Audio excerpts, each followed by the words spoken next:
அனைவருக்கும் வணக்கம். ஐயுஎம்எல் கட்சி திமுக கூட்டணியிலிருந்து இப்போ விலகியிருக்கு. 1967 திமுக கூட்டணியில் தான் இருந்திருக்கு இந்த கட்சி.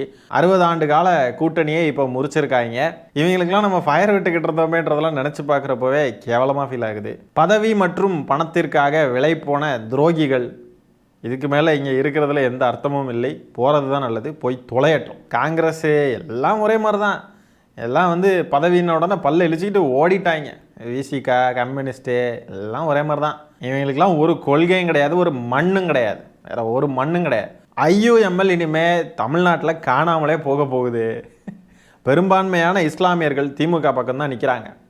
ஆகவே ஐயுஎம்எல் அப்படின்ற ஒரு கட்சி இனிமேல் வருங்காலத்தில் இருக்கவே இருக்காது. இவ்வளோ வருஷமும் இவங்கெல்லாம் கொள்கைக்காக ஒரு தோழமை உணர்வோடு இருக்காங்க அப்படின்னு தான் நம்மளாம் நினச்சிக்கிட்டு இருந்தோம். ஆனால் அப்படி கிடையாது. எல்லாம் பதவிக்காக. இவங்களுக்கு பதவி இவ்வளோ நாளும் கிடைக்கல, ஒரு நல்ல கூட்டணி அமையலைங்க. ஒரு ப்ராப்பர் அரசியல்வாதிகள் தான் இவங்கெல்லாம். கொள்கைவாதிகள், கொள்கைக்காக பாஜகவை எதிர்த்து சண்டை போடுறவங்க அப்படின்லாம் நினைக்காதீங்க. அது ஈவன் விசிகாவாக இருந்தாலும் அதுதான். அவங்களுடைய அரசியல் பயணத்தை நம்ம மதிக்கிறோம். ஆனால் பார்த்தீங்கன்னா ஒரு அமைச்சர் பதவி கிடைக்குதுன்ன உடனே எல்லாத்தையும் விட்டுக்கிட்டு ஓடிட்டாங்க பார்த்தீங்களா? அவ்வளோதான். அவங்க ஆர்எஸ்எஸ் பெற்று போட்ட குழந்தைங்க அப்படின்னு சொல்லிட்டு அவங்க கூடயே போய் இன்றைக்கி சேர்ந்துருக்காங்க. தாவேக்கா பண்ணக்கூடிய அட்டூழியங்கள் எதையுமே கண்டிக்காமல் இருக்காங்க. நான் விசிகாவையும் சொல்கிறேன், நான் விசிகாவை மெயினாக சொல்கிறேன். காங்கிரஸும் வாயை பொத்திக்கிட்டு இருக்குது. அப்போ நீங்கள் பாருங்கள், இவங்களுக்கெல்லாம் என்ன கொள்கை இருக்குது? வெறும் பதவி தான்.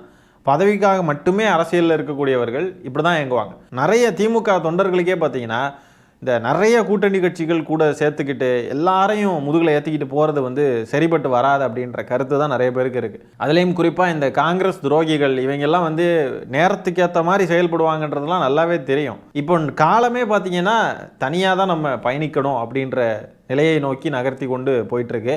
ஒரே ஒரு அமைச்சர் பதவிக்காக போய் காலிலே விழுந்துட்டாங்க இந்த ஐயுஎம்எல் இவங்கெல்லாம். விவசாயிகளுக்கு எதிரான கொடுமைகள், விவசாயிகளை அப்பட்டமாக ஏமாற்றிருக்கு இந்த தாவேக்கா அரசு. விஜய் அவர்கள் அப்பட்டமாக ஏமாற்றிருக்காரு. மாணவர்கள் போராடுறாங்க. நீட்டுக்கு எதிராக போராடும் மாணவர்களை காவல்துறையினர் ஓடி ஓடி விரட்டி கைது பண்ணுறாங்க, ஓடி ஓடி விரட்டி தாக்குறாங்க. இன்றைக்கி கூட நம்ம ஒரு காணொளி பார்க்க போகிறோம். இதுக்கு முன்னாடி ஒரு காணொளி பார்த்துருப்போம். ஒரு பெண்மணியை, ஒரு பொண்ணு, படிக்கக்கூடிய ஒரு மாணவி நீட்டுக்கு எதிராக போராடுறாங்க, கும்பலாக போராடுறாங்கன்ற இடத்துல ஒரு ஆண் காவலர் அந்த பெண்ணை விரட்டிக்கிட்டு ஓடுறார், ஓடி போய் பிடிக்கிறார். எவ்வளோ தைரியம் இருக்கணும்! இந்த லட்சணத்தில் தாவேக்கா அரசின் காவல்துறை செயல்படுது, தாவேக்கா அரசு செயல்படுது.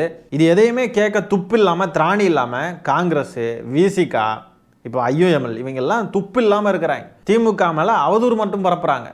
எந்தவித அடிப்படை ஆதாரமும் இல்லாமல் அதிமுகவும் திமுகவும் கூட்டணி வைக்க முயற்சி பண்ணிச்சு அப்படின்ற மாதிரி ஒரு பொய் செய்தியை கம்யூனிஸ்ட் இவங்கெல்லாம் பரப்பிக்கிட்டே இருக்காங்க. இவங்களெல்லாம் பெரிய மனுஷங்கன்னு நினச்சா ஒன்றா நம்பர் இது மாதிரி செயல்படுறாங்க. வார்த்தைகள் எதுவும் விட்டுற வேணான்னு பார்க்குறேன்.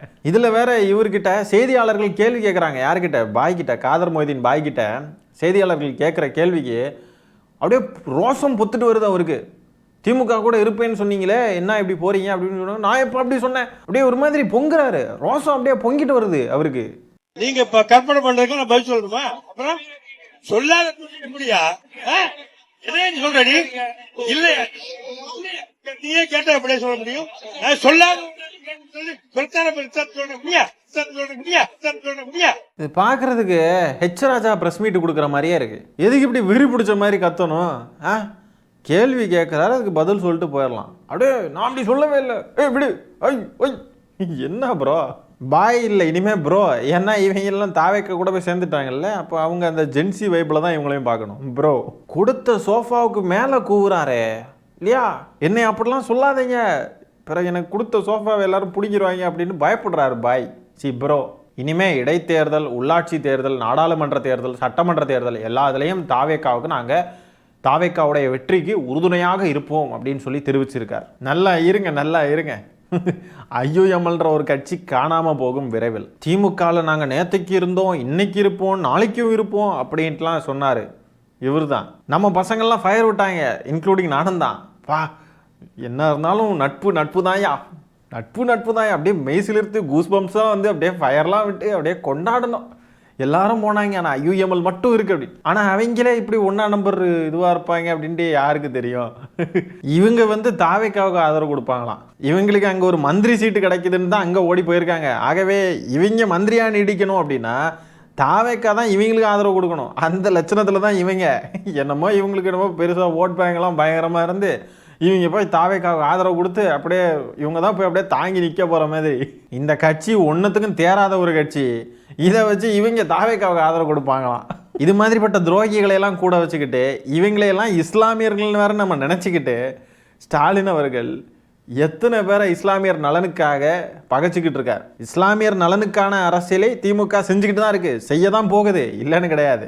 ஆனால் இவங்களையெல்லாம் இஸ்லாமியர்னு நினச்சிக்கிட்டு ஒரு இஸ்லாமியர்களுக்கான ஒரு கட்சி நம்ம கூட பயணிக்குது, இவங்க கூட சேர்ந்து நம்ம போர் செய்வோம் அப்படின்னு சொல்லிட்டு இந்த துரோக கும்பலை நம்பி பல பேரை பகைச்சிருக்காரு தெரியுமா? இந்த ஐயூஎம்எல்ன்ற துரோக கும்பலை நான் சொல்கிறேன். உண்மையிலேயே மேன்மக்கள் தான் ஸ்டாலின் அவர்கள். துரோகிகள் கூட இருக்காங்கன்னே தெரியாமல் அந்த துரோகிகளை வந்து இஸ்லாமியர்கள் நினச்சிக்கிட்டு அந்த துரோகிகளுக்காகவே போராடி இருக்காரு பாருங்க. பின்ன என்னங்க சொல்கிறது? பாராட்டாமல் இருக்க முடியல, பாராட்டி தான் ஆகணும். அதே சமயம் வருத்தமாகவும் இருக்குது. உண்மையான இஸ்லாமியர்கள் திமுக பக்கம்தான். அந்த இஸ்லாமியர்களின் நலனுக்காக தான் திமுக போராடுது. இவங்கெல்லாம் கிட்டத்தட்ட பாஜகவில் இருக்கக்கூடிய அந்த இஸ்லாமியர்களுக்கு தான் சமம். இந்த வேலூர் இப்ராஹிம் போன்ற நபர்கள் மாதிரி தான் இவங்க எல்லாம். சோஃபா எப்படிலாம் வேலை செய்து பார்த்தீங்களா? விசிகா கட்சியோட சோஃபா எப்படி வேலை செய்யுதுன்னு பார்க்குறீங்களா? சமீபத்தில் வன்னியரசு அவர்கள் ஒரு பேட்டி கொடுத்துருக்காரு. அந்த பேட்டியில் என்ன சொல்லியிருக்காரு அப்படின்னா, தாவேக்கா அரசு சோஃபா மாடல் அரசு தான். S for social justice, O for organised action, F for freedom, A for anti corruption and caste இப்படின்னு விளக்கம் கொடுத்துருக்காரு வன்னியரசு அவர்கள். சோஃபா என்னமா வேலை செய்யுது அப்பா! ஆர்எஸ்எஸ் பெற்றெடுத்த குழந்தைகள் அவங்க கூடயே போய் சேர்ந்துக்கிட்டு என்னமா டெஃபினிஷன்லாம் பயங்கரமாக கொடுக்குறாங்களே. விசிகாவோட டெஃபினிஷன் என்ன அப்படின்னு டக்குன்னு கேட்டால் கூட ஒரு செகண்ட் யோசிச்சு விடுதலை சிறுத்தைகள் கட்சி அப்படின்னு சொல்லுவாங்க போல இருக்கு. ஆனால் சோஃபான்ற வார்த்தைக்கு மட்டும் எவ்வளோ பெரிய விளக்கம் கொடுக்குறாங்க பாருங்க. என்ன social justice, organised action, freedom, anti corruption and caste, இதில் ஏதாவது ஒன்றாவது இருக்கா? சோஷியல் ஜஸ்டிஸ் அறநிலையத்துறை அமைச்சர் யாரு? நூலு. இவர் எதுக்காக சமூக நீதித்துறையில் போட்டிருக்காங்க? இவருக்கு அறநிலையத்துறையை கொடுக்க முடியுமா இந்த சோஃபா மாடல் அரசால்? முடியுமா? முடியாது அப்படின்னா பேசக்கூடாது. இது வந்து சோஷியல் ஜஸ்டிஸ் கிடையாது அப்படின்னா. ஆர்கனைஸ்டு ஆக்ஷன் என்ன? ஆர்கனைஸ்டு ஆக்ஷன் ரூட் மாஃபியா கும்பலை வச்சு ஆர்கனைஸ்டாக எல்லாரையும் ஆபாச தாக்குதலில் ஈடுபடுறாங்களே, அதுதான் ஆர்கனைஸ்டு ஆக்ஷனா? Freedom, what freedom? முதலமைச்சர் பதவியேற்கும் விழாவில் த்ரிஷா அவர்கள் வந்திருந்தாங்கல்ல, அந்த அளவுக்கான ஃப்ரீடமா? எல்லாருமே மக்கள்லாம் அதை பார்த்து வாவ் சூப்பர் இவங்க வந்திருக்காங்களா அப்படின்னு பார்க்குறது, அந்த மாதிரி ஒரு ஃப்ரீடமை விரும்புகிறாங்களா தாவேக்கா? என்ன ஃப்ரீடம்? அடுத்தது ஆன்டி கரப்ஷன் அண்ட் கேஸ்ட். பாட்டிலுக்கு 20 ரூபா வாங்குறாங்களாமே, இல்லையா? ஆன்டி கரப்ஷன் சொல்கிறாங்க. அதிமுக எம்எல்ஏக்களை எல்லாம் குதிரை வேரம் பண்ணி தாவேக்கா கட்சியில் இழுக்கிறாங்களே, அந்த கட்சியை தானே ஊழல் சக்தின்னு சொன்னார் விஜய் அவர்கள். அப்பேற்பட்ட ஊழல் சக்தி கிட்ட இருந்து எப்படி எம்எல்ஏக்களை கடன் வாங்குறீங்க? அப்புறம் எப்படி நீங்கள் ஆன்டி கரப்ஷன் சொல்ல முடியும்? ஒரு சோஃபாவும் ஒரு அமைச்சர் பதவியும் போதும், வாயிலிருந்து என்னத்தை வேணால் வர வச்சிடலாங்க. திமுகவை திட்டணுன்னாலும் திட்ட முடியும், தாவேக்காவை அப்படியே புகழ்ந்து துதிபாடணுன்னாலும் பாடிடலாம். ஏன் விட்டா விஜய் மாஸ், விஜய் எவ்வளோ பெரிய தலைவர் தெரியுமா அப்படின்னு சொல்லணுன்னாலும் இன்னும் ஒரு 2 சோஃபாவை இறக்குனா போதும். விஜய் போன்ற ஒரு தலைவர் கிடையவே கிடையாது இவ்வுலகிலேயே, அவர் வந்து உலகத்தையே ஆள தகுதியுள்ளவர் அப்படின்ட்டுலாம் வந்து சொன்னாலும் சொல்லிடுவாங்க. ஒரு 2 சோஃபா இன்னும் எக்ஸ்ட்ரா கொடுத்தா போதும். இப்போ இந்த சோஃபாவுக்கு ஒரு விளக்கம் கொடுத்தார் இல்லையா, இது வந்து உடனே இன்ஸ்டண்ட்டெல்லாம் இது வராது. ரொம்ப நேரமாக உட்காந்துருந்து யோசிச்சிருந்தால் தான் இது வரும். அப்போது வன்னியரசு அவர்கள் ஏற்கனவே ப்ரிப்பேர் பண்ணியிருக்கார். இந்த சோஃபா மாடல்னு உதயநிதி அவர்கள் சொல்லிக்கிட்டே இருக்காரு.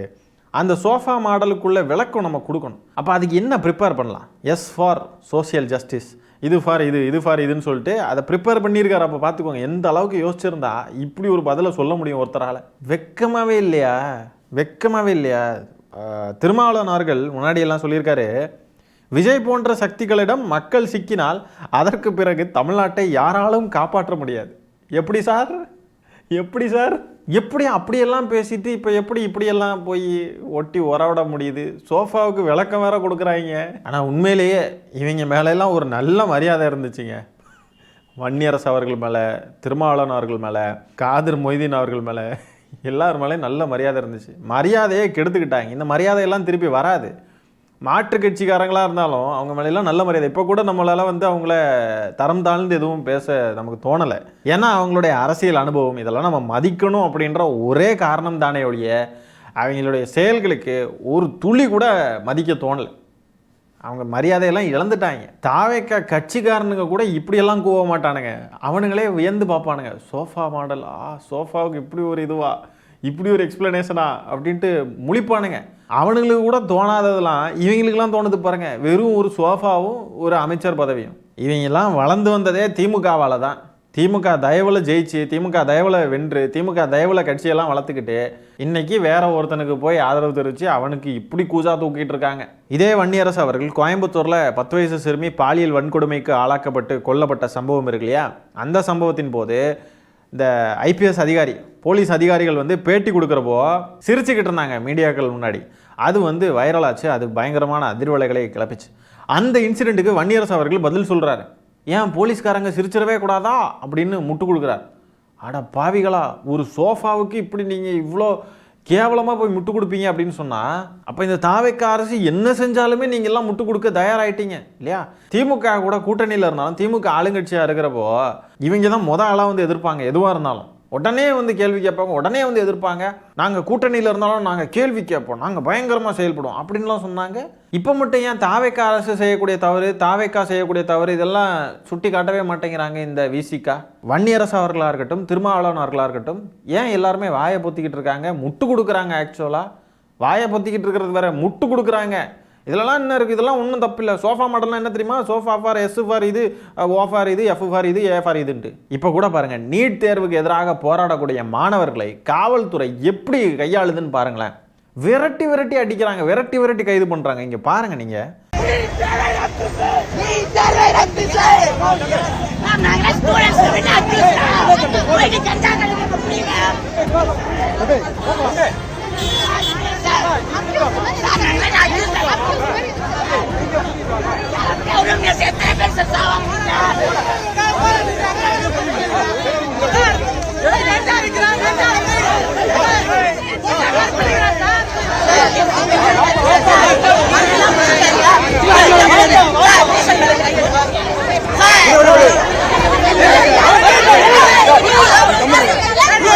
பார்த்தீங்கல்ல, நீட் தேர்வுக்கு எதிராக போராடக்கூடிய மாணவர்களை எப்படி வந்து இந்த காவல்துறை கையாளுது பாருங்க. ஒரு கேவலமான செயலை செய்த ஒரு கேடுகெட்ட ஒரு குற்றவாளியை இந்த மாதிரி கைது பண்ணுவாங்களா?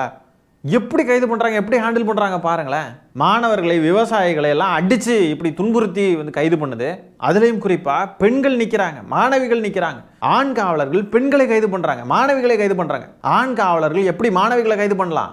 யார் அந்த உரிமையை கொடுத்தது? யார் இந்த அதிகாரத்தை எல்லாம் கொடுத்தது? அவங்க அப்படி என்ன தப்பாக பண்ணிட்டாங்க? நீட் தேர்வுக்கு எதிராக போராடினாங்க. இப்போ சமீபத்தில் கூடங்க இந்த செய்தி ரொம்ப பெருசாக்கப்படலை. கோயம்புத்தூரில் ஒரு 19 வயது மாணவி அணு கீர்த்தனா அப்படின்ற ஒரு பெண் நீட் தேர்வுனால இப்போ சூசைட் பண்ணி இறந்துருக்காங்க. அந்த பெண்மணி கடும் மன உளைச்சலுக்கு ஆளாயிருக்காங்க அப்படின்னு தெரியுது. அவங்க அப்பா நிறைய ரூபா செலவு பண்ணியிருக்காரு. இந்த வேலை நமக்கு கிடைக்காம ஆயிடுச்சு, நம்ம டாக்டர் ஆக முடியல அப்படின்னு சொன்னால் அவரை என்னால் ஃபேஸ் பண்ண முடியாதுன்னு சொல்லிட்டு மன உளைச்சலுக்கு ஆளாகி சூசைட் பண்ணி இறந்துருக்காங்க அந்த பெண். அப்போ இவ்வளோ கொடுமைகள் வந்து தினமும் மாணவர்கள் ஃபேஸ் பண்ணுறாங்க. இதுவரைக்கும் எத்தனை பேர் இந்த நீட்டுனால இறந்துருக்காங்க. அப்போ இது மாதிரி இன்சிடென்ட்ஸ் நடக்க மாணவர்கள் வீதியில் இறங்கி போராட தான் செய்வாங்க. போராடுற மாணவர்களை இப்படி என்னமோ குற்றவாளி மாதிரி இப்படி வெறி பிடிச்சி அரெஸ்ட் பண்ணுறாங்க. இந்த மாதிரி காவல்துறை நடந்துக்குதே. இந்த விசிகா சோஃபா மாடலுக்கு இப்படி எக்ஸ்பிளனேஷன் கொடுத்தாரே வன்னியரசு, இதுக்கெல்லாம் பதில் சொல்லுவாரா? இதெல்லாம் கேள்வி கேட்டாரா? விஜய் அவர்களை நோக்கி கேள்வி கேட்டாங்களா? வெக்கமா இல்லையா? இந்த ஐயூஎம்எல் நீங்கள் திமுக கூட இருப்பேன்னு சொன்னீங்களே, இப்படி விலகி போயிருக்கீங்களேன்னு கேள்வி கேட்டதுக்கு அப்படியே பாயிராரு சொரணம் வந்து ரோசம் வந்து இந்த மாதிரிப்பட்ட சம்பவங்கள்லாம் இவங்க கண்ணுக்கெல்லாம் தெரியாதா? எந்தாலையும் ஆதரவு தெரிவிச்சுட்டு எப்படியும் போய் தொலையட்டும், அதை பற்றி நமக்கு கவலை இல்லை. ஆனால் இப்படி கேவலமான செயல்கள்லாம் நாட்டில் நடந்துக்கிட்டு இருக்கு. காவல்துறை விஜய் அவர்கள் கண்ட்ரோலில் தானே இருக்கு. இப்படி மாணவர்களை இப்படி சித்திரவதை பண்ணிக்கிட்டு இப்படி விரட்டி கைது பண்ணுது. இதெல்லாம் அப்போ தட்டி கேட்க மாட்டாங்க. விஜய் அவர்களை நோக்கி கேள்வியே கேட்க மாட்டீங்க நீங்கள். விசிகா, காங்கிரஸ் இவங்கெல்லாம் எல்லாம் சோஃபா வாங்கிட்டு எல்லாம் பொத்துனாப்புல அமைதியாக இருந்துக்கிறது. திமுக மேலே அவதூறு பரப்புறதும் தாவேக்காகவும் முட்டு கொடுக்குறதும் தான் ஒரே வேலையா உங்களுக்கு? அரசியல்வாதிகள்னு சொல்ல வெக்கமா இல்லை, கேவலமா இல்லை? காவல்துறை செயல்படக்கூடிய லட்சணம் மட்டுமா? காவல்துறை இப்படி ஓடி விரட்டி கைது பண்ணுறது இதெல்லாம் மட்டும்தான் நடக்குதா இந்த ஆட்சியில்? லா அண்ட் ஆர்டர், சட்டம் ஒழுங்கு சந்தி சிரிக்குது. பெண்களுக்கு எதிரான குற்றங்கள், பாலியல் குற்றங்கள் அவ்வளோ நடக்குது. இதெல்லாம் சட்டமன்றத்தில் போய் கேள்வி கேட்டால் அங்கேருந்து ஆதவர்ஜுனா பதில் சொல்கிறாரு, எங்கள் தலைவர் ஏன் பேச மாட்டேங்கிறாருன்னா, அவர் பேசுனா குளத்தூரில் என்ன நடந்துச்சுன்னு பார்த்தீங்கல்ல, உங்கள் தலைவரை வீட்டில் உட்கார வச்சார்ல அப்படின்றார். இவங்கெல்லாம் வந்து ஆட்சி பண்ணுறாங்க. எப்படிப்பட்ட ஒரு கேவலமான கேடுகட்ட ஆட்சி நடக்குது பாருங்க. கொஞ்சம் கூட பொறுப்பில்லாத நபர்கள் தான் ஆட்சியில் உட்காந்துருக்காங்க. இந்த விசிக ஐயுஎம்எல்லாம் என்னத்துக்கு போய் அமைச்சரவையில் உட்காந்துக்கிட்டு இருக்காங்க? வெறும் அந்த பதவி சுகத்தை அனுபவிக்கிறதுக்கு மட்டும்தான். இவங்களுக்கு மக்கள் மேலெல்லாம் அக்கறையும் கிடையாது, ஒரு மண்ணும் கிடையாது. எத்தனை பேர் என்ன ஆனா என்ன இப்படி பொறுப்பற்றத்தனமாக இந்த அமைச்சர் ஆதவர்ஜுனா பதில் சொல்கிறாரு. ஏதாவது ஒரு கருத்து தெரிவிக்கிறாங்களா? ஒரு கருத்து, ஒரு கண்டிப்பு ஏதாவது இருக்கா? ஒன்றும் கிடையாது, பண்ண மாட்டாங்க. ஏன்னா சோஃபா வந்து சேர்ந்துருச்சுல்ல. ஏதாவது பேசுனா சோஃபாவை பிடிங்கிடுவாங்க, கொடுத்துருக்கிற அமைச்சர் பதவியை பிடிங்கி நடு ரோட்டில் விட்டுருவாங்க. அதுக்கப்புறம் எங்கே போவாங்க? ஆனால் அதையாக சுற்றிக்கிட்டு தெரிய வேண்டியது. திமுக கூட வர முடியாது. வெறும் பதவிக்காக போய் சேர்ந்துக்கிட்டு திருப்பி அங்கேருந்து துரத்தி விட்டாங்கன்னா இங்கே வர முடியுமா? அப்போ சந்தர்ப்பத்திற்காக மட்டும் இவங்க எல்லாம் போய் அங்கே சேர்ந்துருக்காங்க. நாளைக்கு என்னைக்காவது வரட்டும், இவங்களை கேட்குற கேள்வி நாக்க பிடுங்குற மாதிரி கேள்வி கேட்போம் நம்ம எல்லாரும். இப்படி ஒரு பொறுப்பற்ற கேடுகட்ட கேவலமான சோஃபா மாடல் ஆட்சி தமிழ்நாட்டில் நடந்துகிட்டு இருக்கு. இதுக்கு இந்த துரோக கூட்டம் போய் சப்போர்ட் வேற. இதில் இவங்களை ஏதாவது கேள்வி நம்ம கேட்டுட்டோம்னா அப்படியே ரோசம் பொத்துக்கிட்டு வந்துருச்சு. திமுக காரங்க எங்களை ஏன் கேள்வி கேட்குறாங்க, எங்களை எதுக்கு இப்படிலாம் சொல்கிறாங்க? வெக்கங்கெட்ட துரோகிகள். இந்த காணொலியில் நம்ம பேசியிருக்கிறத பற்றி நீங்கள் என்ன நினைக்கிறீங்கன்றதை கமெண்ட்ஸில் பதிவு பண்ணுங்கள். இந்த காணொலியை நான் இத்துடன் நிறைவு செய்து கொள்கிறேன். நன்றி, வணக்கம்.